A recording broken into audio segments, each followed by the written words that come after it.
करी।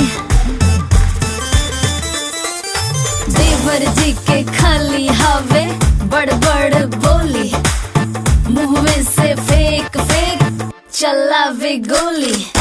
दिन भर खाली घूमे ले रोड पे अवारा, घरवाऊ अवते बने ले बेचारा। ना कौनो काम के ना ही कौनो काज के, खाली ऊ फोकट में दुश्मन बने अनाज के।